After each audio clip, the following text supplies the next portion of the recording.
केतु का पाप प्रभाव किस तरह से असर दिखाता है और क्या इससे भी कोई पुण्य फल प्राप्त हो सकता है? देखिए, राहु और केतु स्वरभानु नाम के राक्षस के दो हिस्से हैं। सर वाला हिस्सा राहु और धड़ वाला हिस्सा केतु। केतु के पास सर नहीं है, इसलिए केतु की जो चीजें होती हैं उसको समझ पाना राहु से भी ज्यादा कठिन होता है। केतु के अंदर भी पापत्व होता है, केतु के अंदर भी पाप प्रभाव काफी होता है। और केतु का अगर अशुभ प्रभाव हो तो व्यक्ति धर्म और ईश्वर का विरोधी हो जाता है। ज्यादातर लोग जो रिलीजन चेंज कर लेते हैं, अपना धर्म परिवर्तन कर लेते हैं, वहां पर केतु की भूमिका बहुत होती है। जिनका केतु खराब होता है वो जीवन की हर समस्या के लिए ईश्वर को जिम्मेदार ठहराते हैं। क्या भगवान, तुम्हारे मन में क्या था? मेरा घर बिक गया, मेरी गाड़ी बिक गई, मेरी पत्नी नहीं रही। अपनी गलती नहीं देंगे, हर गलती के लिए, हर समस्या के लिए भगवान को जिम्मेदार ठहराएंगे अगर केतु कुंडली में अशुभ है तो। इसके अलावा केतु जीवन में मलिनता भी पैदा करता है और इस मलिनता के चक्कर में कभी कभी केतु वाले उल्टे सीधे प्रयोग करते हैं तंत्र मंत्र के, और कभी कभी ये तंत्र मंत्र के प्रयोग गलत हो जाते हैं तो ऐसे लोग मानसिक रूप से असंतुलित हो जाते हैं। केतु का नकारात्मक प्रभाव फोबिया पैदा करता है, डर, भय। किसी तरह का फोबिया, किसी तरह का भय, पागलपन, इस तरह की चीजें केतु के नकारात्मक प्रभाव से पैदा होती हैं। अब केतु अगर शुभ हो गया, शुभ परिणाम दे रहा है, तो आपको तीर्थ यात्राएं करवाएगा। केतु अगर पुण्य की तरफ ले जाए तो आपको तीर्थ यात्राएं करवाएगा, पवित्र नदियों में स्नान करवाएगा, व्यक्ति को सद्गुरु देगा। सही और समर्थ गुरु व्यक्ति को प्राप्त होंगे, व्यक्ति को संत की तरह बना देगा। और केतु अगर शुभ प्रभाव दे तो जीवन में आध्यात्मिक उपलब्धि तो होती ही है, व्यक्ति को मुक्ति और मोक्ष की प्राप्ति भी होती है। केतु को मोक्ष कारक भी कहते हैं।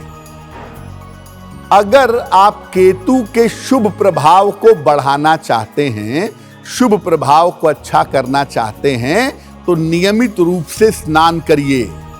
केतु आपका निगेटिव है और केतु की दशा चल रही हो, आप नहाना बंद कर देंगे, पक्के तौर पे जान लीजिए। इसीलिए केतु के पाप प्रभाव को नष्ट करने के लिए, शुभता बढ़ाने के लिए नियमित रूप से स्नान करिए, तीर्थ स्थानों की और शुभ स्थानों की यात्रा करिए, दर्शन करिए, पूजन करिए और भगवान गणेश की उपासना करिए। सबसे बढ़िया है केतु की शुभता बढ़ाने के लिए गणपति अथर्व शीर्ष, अगर इसका पाठ किया जाए तो केतु की कितनी भी अशुभता जीवन में क्यों ना हो, वो अशुभता जीवन से समाप्त हो जाती है। अब वक्त हो गया है ऐसा क्यों जानने का।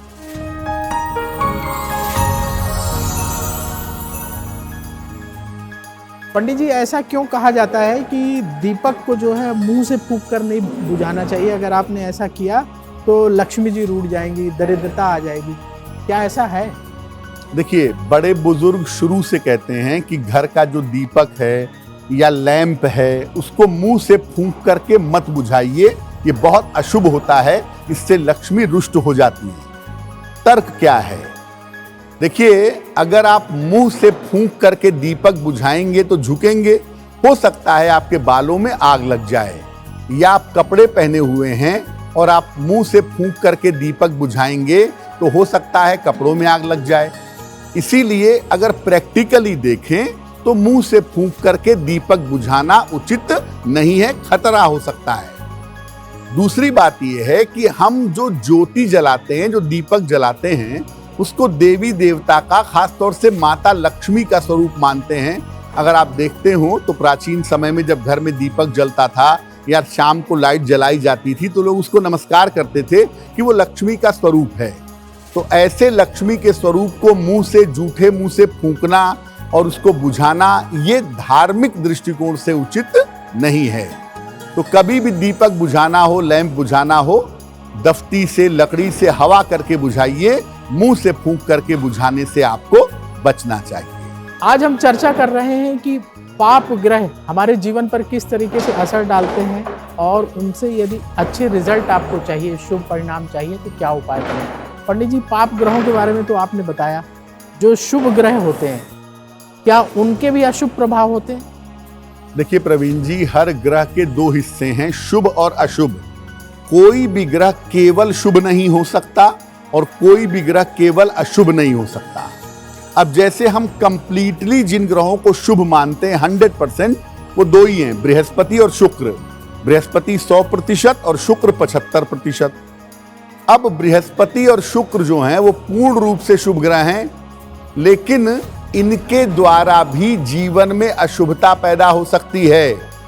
अगर बृहस्पति नकारात्मक परिणाम दे तो कैंसर दे सकता है, लीवर की गंभीर समस्याएं दे सकता है, हेपेटाइटिस दे सकता है। अगर बृहस्पति अशुभ परिणाम दे तो वैवाहिक जीवन को ध्वस्त कर सकता है। अगर शुक्र अशुभ परिणाम दे तो यूरिन की प्रॉब्लम, प्रोस्टेट, डायबिटीज, किडनी की समस्या, ये सब शुक्र देता है अगर अशुभ हो। और अगर शुक्र अशुभ हो तो ये चरित्र दोष भी प्रदान करता है। यानी कि जो शुभ ग्रह हैं वो भी अगर गलत प्लेसमेंट में हैं या अशुभ स्थिति में हैं तो शुभ ग्रह भी अशुभ परिणाम दे सकते हैं। इसीलिए आपकी कुंडली के हिसाब से कौन शुभ है, आपकी कुंडली के हिसाब से कौन अशुभ है, यानी कौन फंक्शनल मेलेफिक है या फंक्शनल बेनिफिक है, ये देखना ज्यादा जरूरी होता है। एस्ट्रो तक ऐप पर आपको मिलेगा भविष्य से जुड़े हर सवाल का जवाब। डाउनलोड कीजिए एस्ट्रो तक ऐप और चुटकी में जुड़िए इंडिया के बेस्ट एस्ट्रोलॉजर से।